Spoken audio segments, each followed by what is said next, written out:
त्याचा प्रयत्न आमच्या काही मित्रांच्याकडे चालला.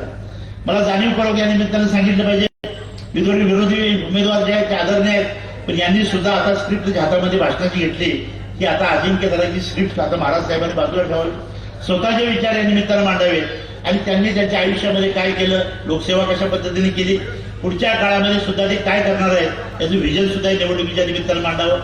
ते ज्या पक्षाकडनं आम्ही आघाडीकडनं उभारलेले आहेत त्यांच्या माध्यमातून काय कामं झाली आणि पुढे काय करणार हे सुद्धा त्या निमित्तानं मांडावं. आम्ही मात्र छाती ठोकपणे सांगतोय, 10 वर्षामध्ये मोदीजींनी हा विकसित भारत करण्याचा संकल्प केला.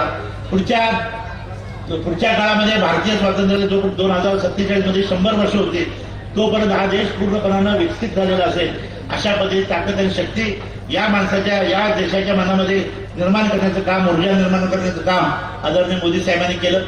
आणि मोदी साहेबांना तिसऱ्यांदा पंतप्रधान करण्यासाठी या लोकसभेच्या निवडणुकीमध्ये संपूर्ण भारतातून उठाव झालेला आहे. या मोदी साहेबांना तिसऱ्यांदा पंतप्रधान करणे आणि त्यांना अभिप्रेत असलेले 400 पार अशा पद्धतीचा आकडा या देशामध्ये त्यांना समर्थनासाठी देणे या उद्देशानं देशातली जनता या निवडणुकीकडे बघते. खरं म्हटलं तर काही लोक कांगावा करतात, मोदीजींनी 400 पार केल्यानंतर मोदीजींना घटना बदलायची आहे अशा पद्धतीचा अपप्रचार ही मंडळी करतात. खरं म्हटलं तर 10 वर्षामध्ये मोदींच्याकडे सत्ता आहे, जर त्यांना घटनाच बदलायची असते तर 10 वर्षामध्ये बदललेच. मोदीजींना 400 पार एवढ्यासाठी पाहिजे, या देशामध्ये अनेक अशा पद्धतीच्या योजना त्यांना आणायच्या आहेत, त्यासाठी शक्तिशाली बहुमत असणं गरजेचं आहे आणि म्हणून मोदीजींना 400 पार जायचं.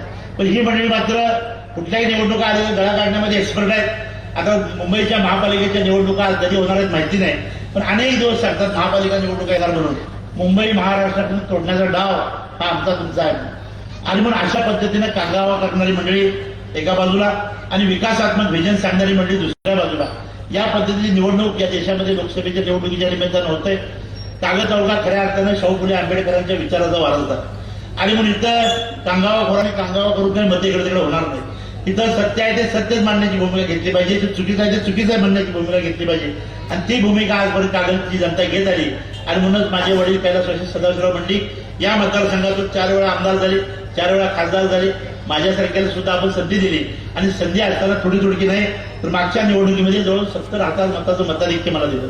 या निवडणुकीमध्ये शिवसेना म्हणजे आम्ही राष्ट्रवादी काँग्रेस पक्षाचं नेतृत्व मुश्रीफ साहेब करतायत, भारतीय जनता पक्षाचं नेतृत्व समरजितराजे करतायत.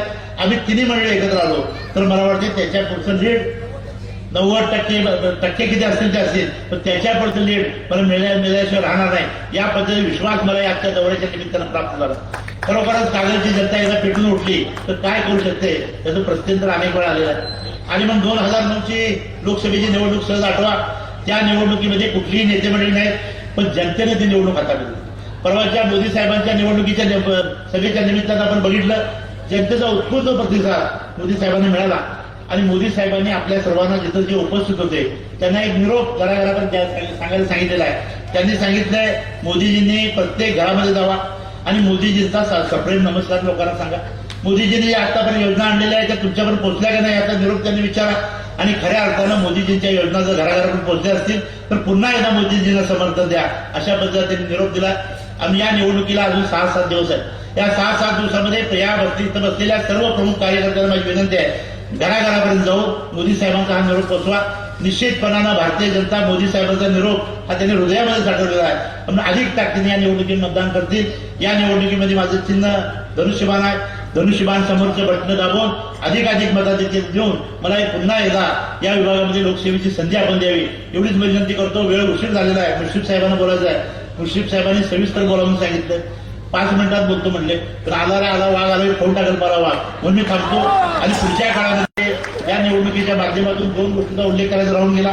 इथं आल्यानंतर पहिल्यांदाच ब्राह्मण समाजाने जाहीरपणानं मला पाठिंबा दिला, त्यांचा आभार मला आपण व्यक्त करायचा आहे. त्याचबरोबर यशवंत शिक्षणानं धनगर समाजाचा पाठिंबा दिला, त्यांचाही आभार मला व्यक्त करायचा आहे.